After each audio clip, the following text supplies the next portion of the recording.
Je ne sais pas d'ailleurs comment M. Macron fait pour avoir de l'argent pour se payer un clip fait par une association professionnelle qui achète au prix fort des images sur des banques d'images. Je ne sais pas comment il fait. Je ne sais pas d'ailleurs comment il fait non plus pour s'accommoder de ça avec les règles sur les financements des partis politiques. Bon. En attendant, on a appris au passage que ce mouvement politique était localisé plus ou moins à l'Institut Montaigne, qui est un truc ultra-libéral qui est proche des milieux patronaux du MENEF. Mais ce qui est intéressant, c'est que dans le clip, il est dit très exactement ceci. Il faut s'intéresser aux phrases. Il est dit dans le clip, il y a une voix de femme comme ça en off, une voix assez chaude. Quand on écoute les Français, on entend partout la même chose. Il faudrait que ça bouge. Il faudrait essayer des idées neuves, aller plus loin, oser, en finir avec l'immobilisme. Ça ne date pas d'hier. Mais on entend aussi d'autres choses, que notre pays a les atouts pour réussir, que les Français ont du potentiel et un talent, qui n'attendent que d'être reconnus pour partir de l'avant. Les Français ont un talent qui n'attendent que d'être reconnus pour repartir de l'avant. Ça veut dire quoi concrètement? Ça veut rien dire. On va dire aux chômeurs, nous avons la solution au chômage en France, c'est que vous n'attendez que d'être reconnus pour aller de l'avant. Vous faites une belle jambe. Et le clip se poursuit en disant, alors on fait quoi? On se met en marche. On ne fera pas la France de demain sans faire place aux idées neuves. On ne fera pas la France de demain sans faire place à une génération nouvelle, combative, entreprenante, audacieuse et belle. Alors là, on a affaire, bien alors très très exactement, à la politique aérienne, la pire qui soit, la manipulation de l'opinion, la manipulation des cerveaux. Quand vous voyez ce clip, vous êtes sous une espèce d'hypnose. C'est fait pour. Mais si vous avez comme un précipité, c'est comme quand vous faites passer un café, après, qu'est-ce que vous avez dans la tasse? Et là, vous avez vraiment du jus de chaussette. C'est pour ça qu'il veut sans doute commencer par le bas. On a du jus de chaussette parce que ça ne veut rien dire. Écoutez très bien, réécoutez ce clip, vous verrez qu'il n'y a absolument rien dedans. En réalité, M. Macron se moque du monde, et les gens qui sont avec lui, les gens qui le cornaquent, se moquent éperdument du monde. D'ailleurs, il l'avait dit lui-même. Il y avait eu un colloque qui s'était tenu il y a quelque temps, ça avait été rapporté par le journal Le Monde, où M. Macron, qui n'est jamais passé par la case élection. Ce monsieur ne s'est jamais présenté devant un seul électeur. M. Macron avait quand même eu le toupet de dire que, je le cite, pour accéder à des postes de responsabilité, il avait dit, et je le cite expressément, « Passer par l'élection est un cursus d'un ancien temps ». C'est un propos très exactement de dictateur. Je me passe de l'élection. Je n'ai pas besoin. D'ailleurs, il n'a pas eu besoin d'élection. C'est M. Attali.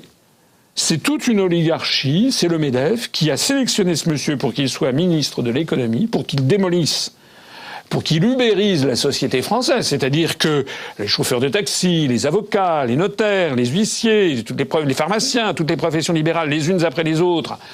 Il faut avoir des idées neuves, paraît-il, c'est ce qu'il y a dans le clip. Toutes vont voir en réalité précariser leur vie, remettre en cause les études qu'ils ont pu faire ou les fonds de commerce qu'ils ont pu racheter.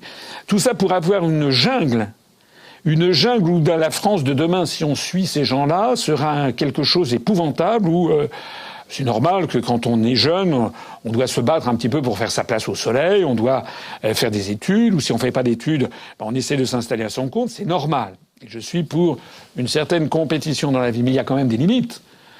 La loi actuellement dite El Khomri, mais pourquoi elle s'appelle la loi El Khomri? Elle pourrait tout à fait s'appeler la loi Macron, c'est exactement le même programme, c'est le programme de la Commission européenne et des traités européens. La loi Macron-El Khomri, vous avez vu comment les médias systématiquement mettent de côté.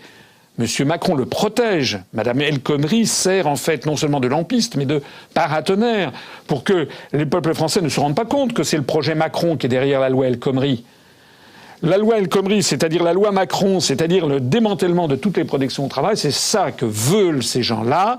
C'est-à-dire un monde où, quand vous aurez 30 ans, 35 ans, 40 ans, 45 ans, 50 ans, 55 ans, vous n'ayez plus de jamais de contrat à durée indéterminée.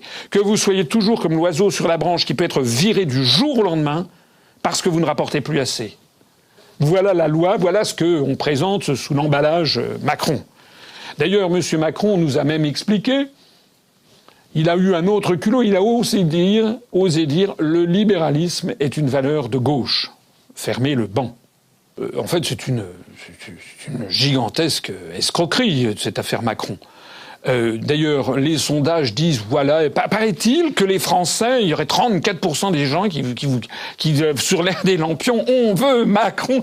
Écoutez, moi, je ne sais pas ce qu'il en est des gens qui m'écoutent, mais moi, je parle autour de moi, j'ai des amis, figurez-vous, j'ai de la famille, j'ai des amis, j'ai des relations professionnelles. Je n'ai jamais vu une seule personne qui me dise, moi, j'en pince pour Macron. Enfin, c'est pas vrai, jamais. Absolument jamais. Quand on va dans la France profonde, les gens savent à peine qui c'est d'ailleurs. Et les gens qui savent qui c'est, en général, poussent des cris d'orfraie en disant que ce type, c'est un type qui n'est absolument pas de gauche. Ça, c'est les gens de gauche qui disent ça. Il y a des gens de droite qui disent, oui, ce type, pourquoi il est à gauche? En fait, il devrait être à droite. Enfin bon.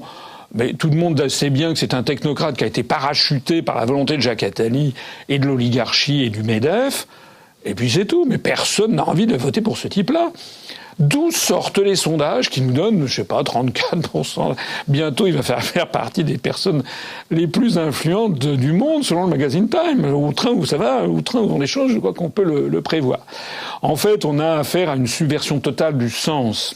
Je le signale d'ailleurs parce que, comme disaient les anciens Romains, asinus asinum fricat, c'est-à-dire l'âne frotte l'âne, c'est-à-dire que en fait, ça veut dire les ânes se rassemblent. En fait, qui se ressemblent s'assemblent, on dit en français. Eh bien, figurez-vous que ces jours-ci, on a vu arriver un revenant, un grec, qui s'appelle Monsieur Varoufakis. Vous savez, Monsieur Varoufakis, c'était ce ministre des Finances Syriza qui avait passé un grand nombre d'années d'ailleurs à l'université d'Austin dans le Texas, qui était donc proche des autorités texanes.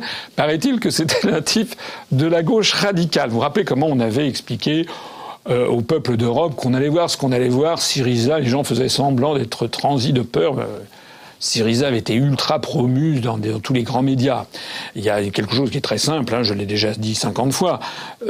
Toute personnalité, tout mouvement politique, tout mouvement de foule qui est constamment promu dans les grands médias, à notre époque, on peut être sûr que c'est quelque chose qui sert le système, même si les grands médias disent on a très peur de lui.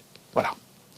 Donc M. Varoufakis avait été ministre des Finances du gouvernement Syriza avec M. Tsipras, rappelez-vous. Bon. Et puis nous l'avions annoncé dès le mois de janvier 2015. Je m'étais fait insulter par un certain nombre de personnes quand j'avais dit que Syriza était un leurre. Syriza était bien un leurre.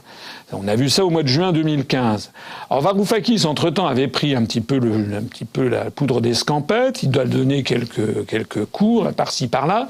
Et puis on l'a revu arriver à l'automne en disant qu'il était pour un plan B. Alors un plan B d'ailleurs où il avait été reçu en France par Mélenchon.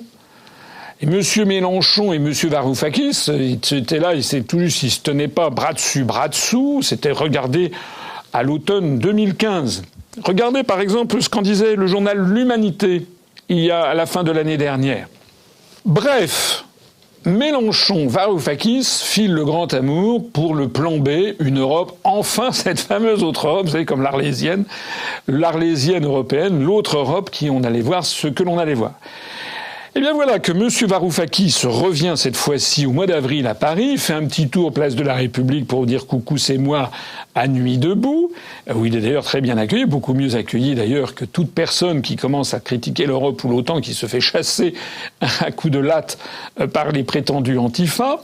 Et puis donc Monsieur Varoufakis ensuite est allé direct à Bercy, où il a été reçu par M. Macron, et où il a dit finalement que Macron était un type formidable, qu'il était d'accord avec lui à 90% de la situation. Donc, bref, c'est une tragédie racinienne. Mélenchon aime Varoufakis, Varoufakis aime Mélenchon, mais Varoufakis aime aussi Macron. Alors est-ce que Mélenchon va aimer Macron, mais Mélenchon n'aime pas Macron ? Mais Macron est de gauche et libéral, et Mélenchon est de gauche et antilibéral, mais tout ce petit monde se retrouve autour de Varoufakis. Bon, tout ça, c'est de la plaisanterie. Il y a un point commun à Mélenchon, à Varoufakis et à Macron, c'est qu'avec eux, il n'est jamais, jamais, jamais question ni de sortir de l'Union européenne, ni de sortir de l'euro, ni de sortir de l'OTAN.